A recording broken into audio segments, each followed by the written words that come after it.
Est-ce que tu t'es déjà demandé comment des gens faisaient pour avoir ce type d'image? Ou même comment interpréter cette autre figure?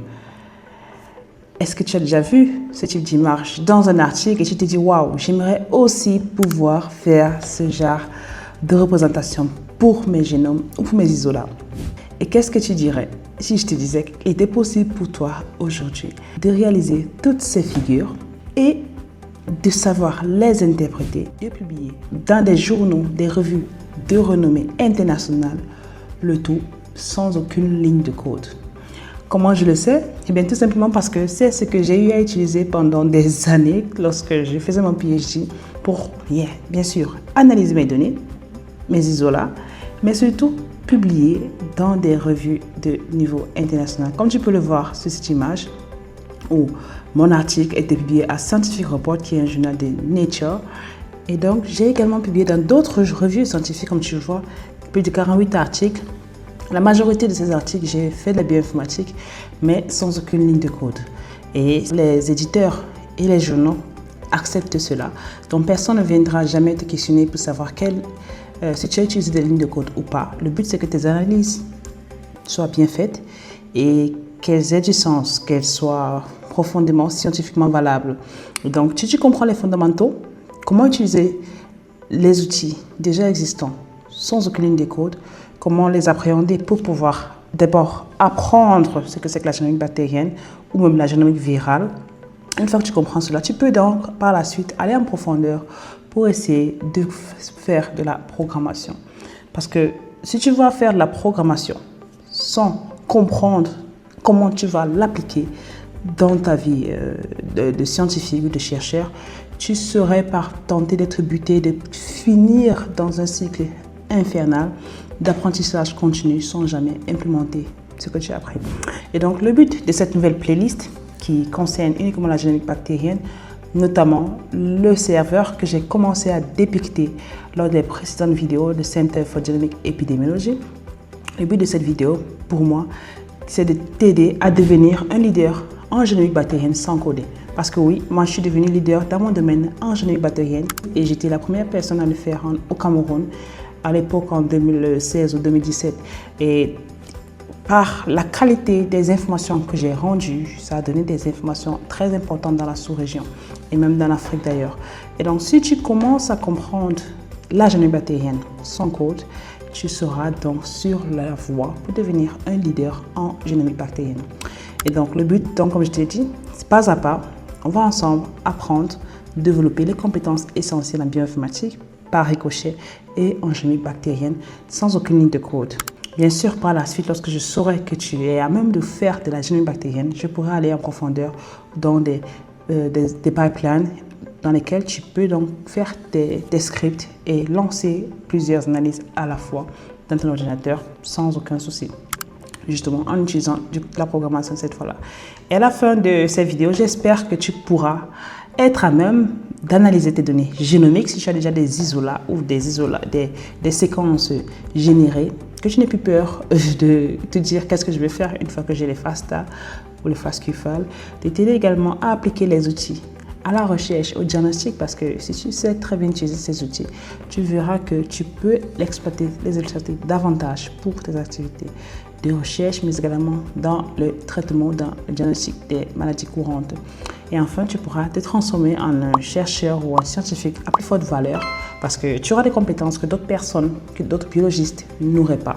Et tu sauras même d'expliquer les concepts abstraits, même à tes supérieurs et à tes collaborateurs, ce qui ferait de toi un élément très, très, très fiable et de haut vol dans ton unité. Donc, pour qui est cette vidéo ou cette playlist?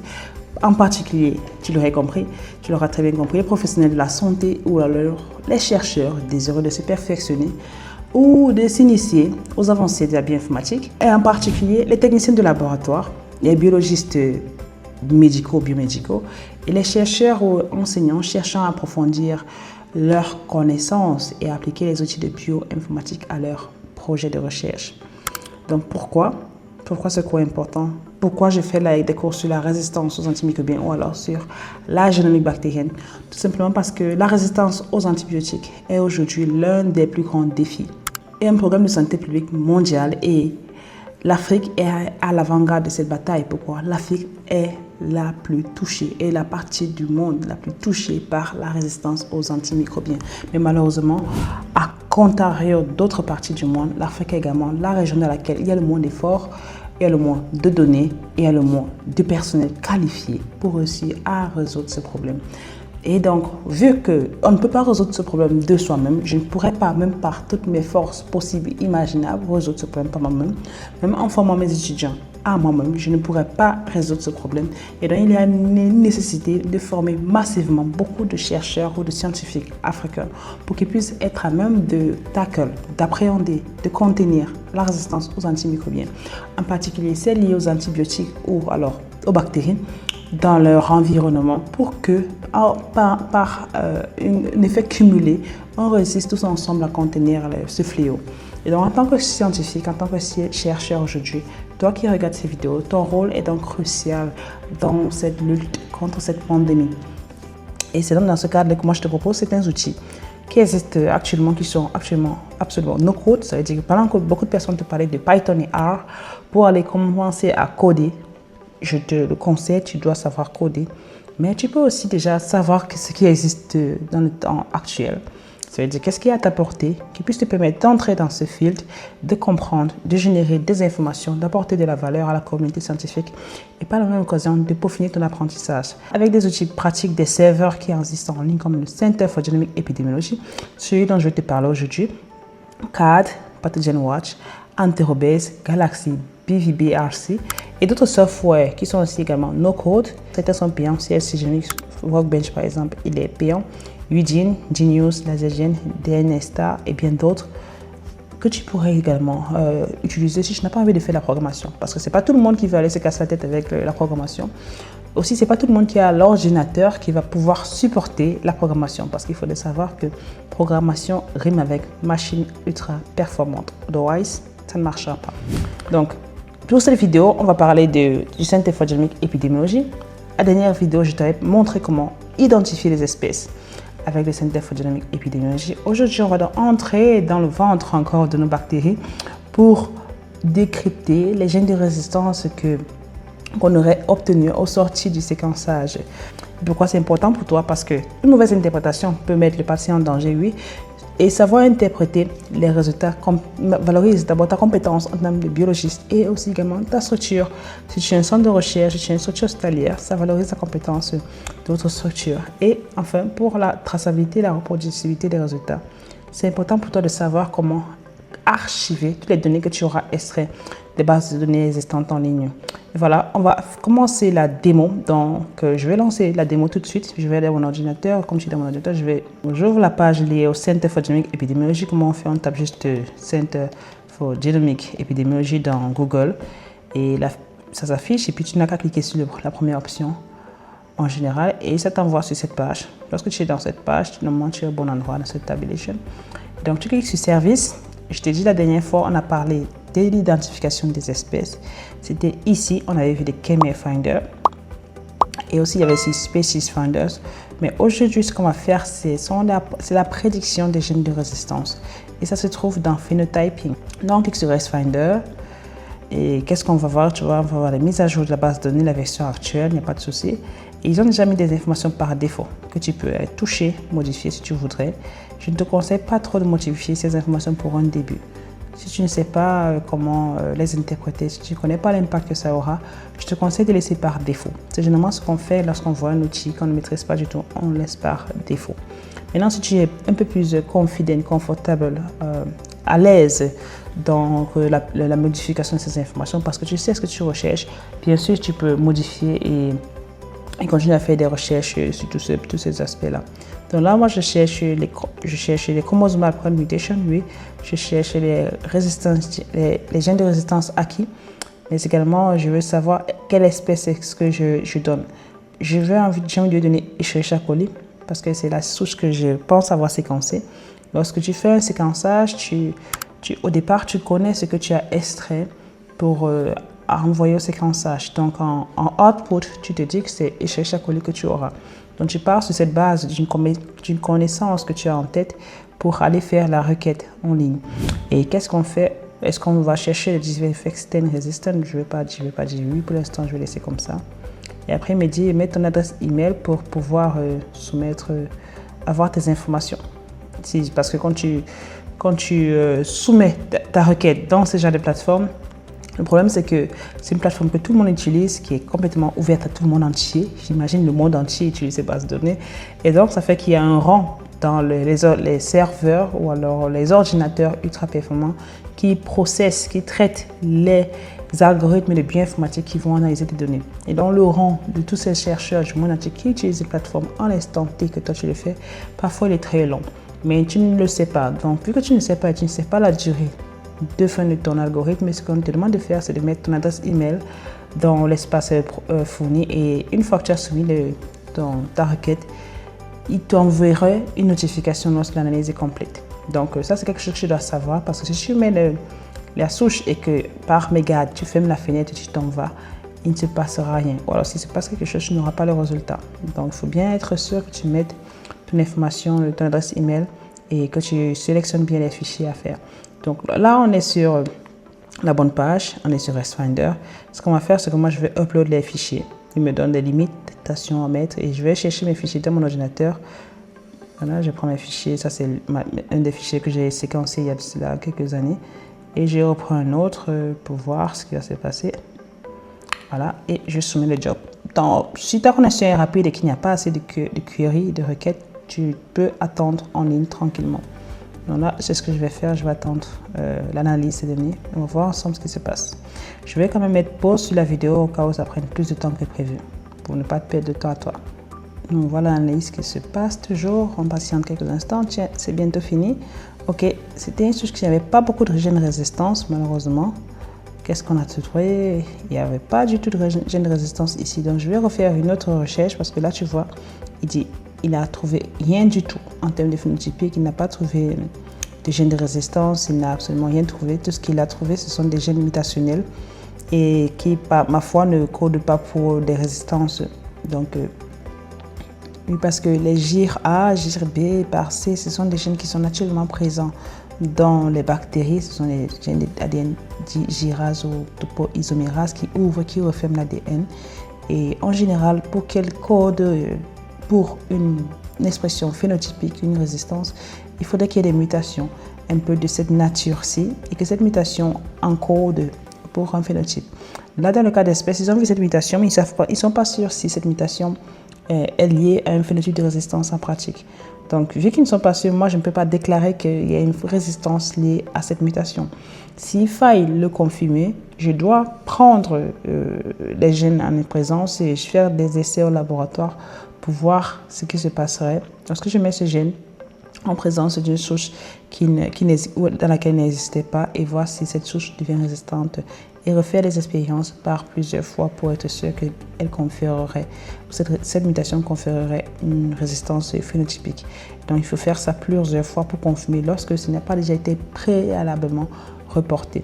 Donc tu vois qu'il donne des pourcentages d'identité pour dire qu'il est sûr à 97,91% que le gène qu'il a retrouvé, les séquences de gènes, des séquences nucléotidiques présentes dans le génome que j'ai donné étaient à 97,91% identiques aux séquences liées au GIR-A qu'il a déjà eu à répertorier. Parce qu'il faut savoir que toutes ces bases de données, elles ont des références derrière qui existent, qui permettent de comparer ce qu'on leur donne avec ces informations préalablement insérées dans la base de données. Donc par la suite, il a fait tout ça jusqu'à la fin. Et moi, je ne vois pas des choses à reporter, donc je vais aller retester avec une autre souche rapidement pour voir s'il y a cette fois-là un phénotype de résistance qui se créerait. Et on va voir ce qui se passerait parce que je pense que celle-ci, normalement, elle doit avoir des gènes de résistance. On va soumettre et puis on va voir s'il y a des gènes de résistance qui se forment. Voilà, cette fois-ci, l'analyse est terminée et on est content parce qu'on voit du vert. Quand tu vois du vert, ça veut dire qu'il a trouvé quelque chose et tu peux être, entre guillemets, content parce que toi, si tu cherches des gènes de résistance, tu es un vrai content quand tu trouves des gènes de résistance. Quand tu ne les trouves pas, d'accord, ils sont sensibles, mais c'est un peu comme si tu as raté ton travail. Je dis ça, je dis rien, mais bon, c'est juste pour dire que quand tu fais de la recherche, tu veux démontrer qu'il y a des prévalences de quelque chose et en général, tes hypothèses dépendent de ces phénotypes-ci. Donc, il me dit qu'il a trouvé un phénotype de résistance prédit qui est la streptomycine, qui est la classe des aminoglycosides, et prédit que l'élément génétique qui coderait pour ce phénotype de résistance, c'est AAD-A1, et ce qui vient de ce background-ci, de cette information génétique-ci. Ça, c'est le gène de résistance, ça, ce sont des variantes probablement. Et donc, tu vois que lorsqu'il nous donne ça, tout le reste, il dit non-résistance, non-résistance. Et ici, on a autre chose, encore, spectinomycine, qui est une classe très proche de l'aminoglycoside. Et il dit également que AAD-A1.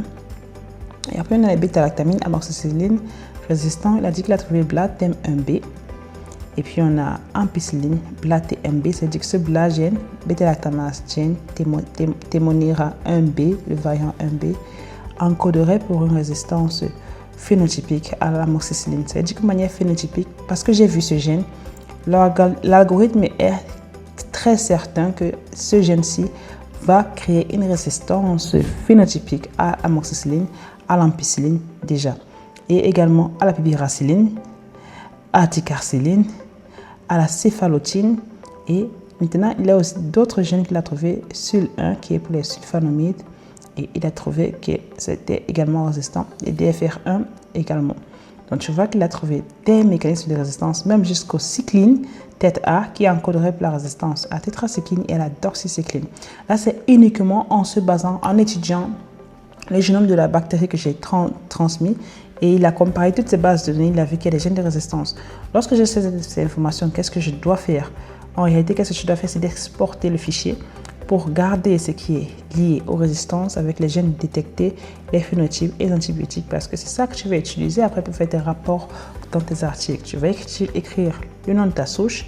Le nom de ma souche, elle était signalée précédemment à la page. Là, ils n'ont pas écrit, mais elle était signalée au départ.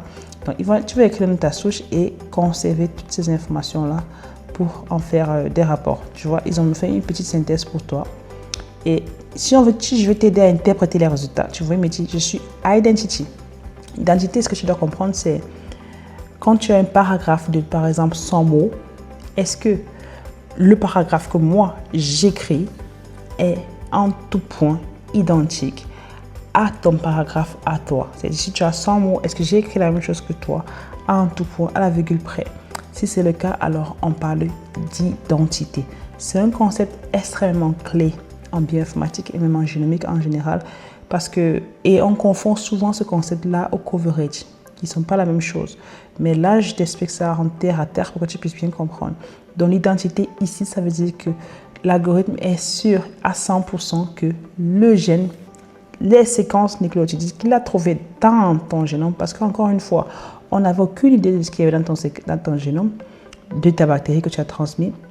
Il a juste comparé les séquences, il a trouvé que ça matchait à 100% à AAD1, BLA-TEM1B, à SUL1, à certains endroits précis.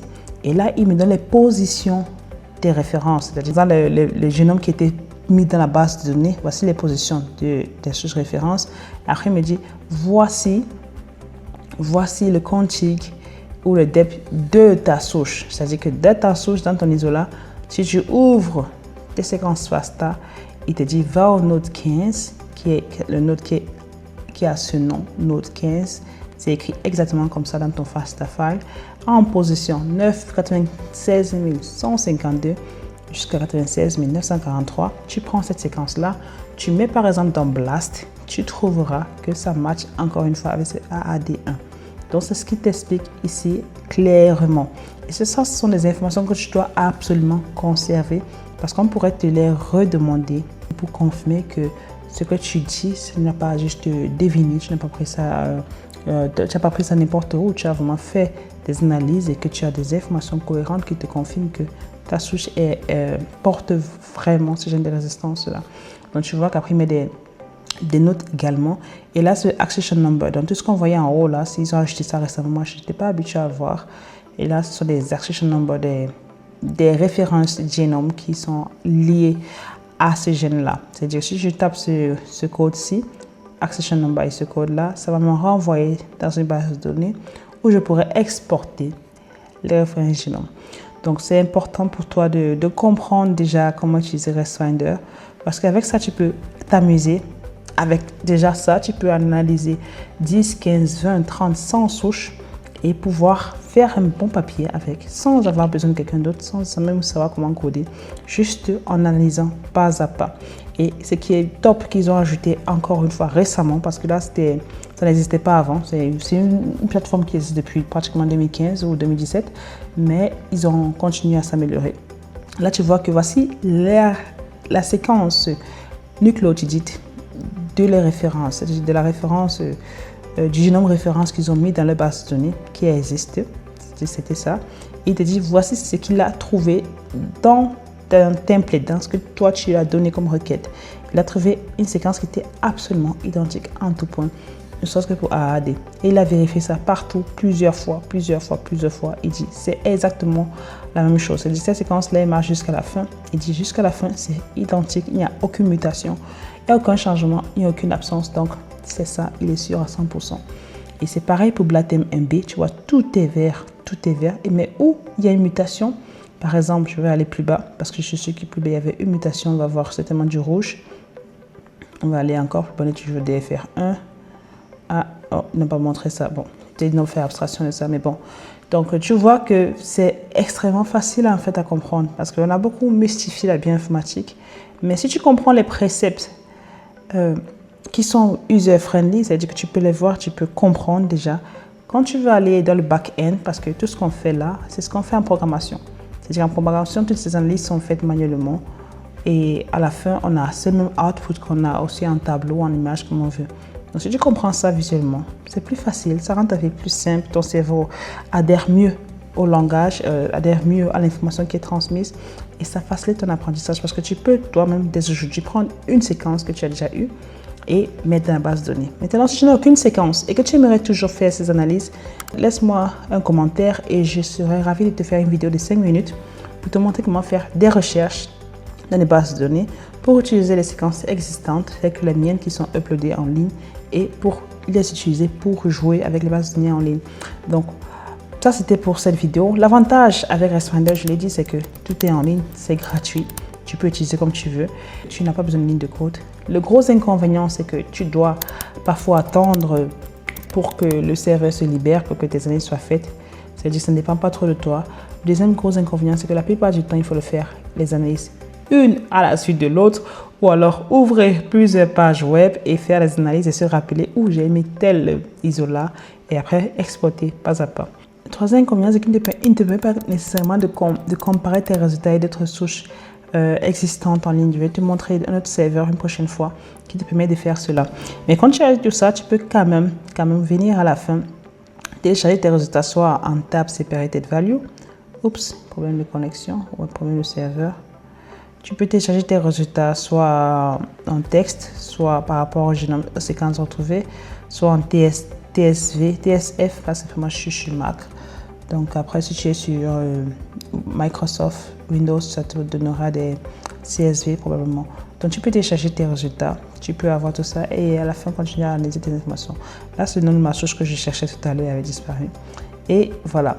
Donc j'espère que tu as apprécié cette vidéo. C'était une vidéo pour te montrer comment on utilise RESTfinder, Resistance Chain Finder, du Center for Genomic Epidemiology. Parce que la vidéo est un peu longue, je reviendrai avec une autre vidéo. Cette fois-ci, je te parlerai d'autres outils du Center for Genomic Epidemiology. Par exemple, les gènes de virulence ou alors les plasmides, parce que certains cherchent les plasmides, ne savent pas comment faire, même comment faire de la phylogénie. Je reviendrai également avec des vidéos dans lesquelles je te montre comment les différents types de serveurs qu'il y a, par exemple Pathogen Watch ou CAD pour la résistance aux antimicrobiens qui sont aussi très faciles à utiliser. Et si tu as d'autres vidéos que tu aimerais connaître, n'hésite pas à me laisser des commentaires. Je te rassure que si tu veux avoir d'autres domaines, il faudra patienter un peu parce que pour le moment, moi, j'ai fait de la bacterial genomics. C'est-à-dire que si tu veux avoir d'autres fields comme la parasitologie, l'entomologie ou encore la virologie ou la génétique humaine, il faudra patienter un peu que nos collaborateurs se mettent en place pour pouvoir t'aider à apprendre à libérer ton plein potentiel. J'espère que tu as apprécié la vidéo. Si c'est le cas, si tu as été apporté de la valeur, est-ce que tu pourrais me faire une petite faveur? Est-ce que tu pourrais nous liker la vidéo et pourquoi pas nous follow notre page parce que ça nous aide plus que tu ne peux l'imaginer. Ça permet à YouTube de chercher d'autres personnes qui aimeraient apprendre la bioinformatique comme toi, qui aimeraient devenir les meilleurs chercheurs pour l'Afrique et qui n'ont pas la chance, l'opportunité, ne savent pas que nous existons pour le moment. Et comme je dis toujours, ose rêver pour l'Afrique. À plus.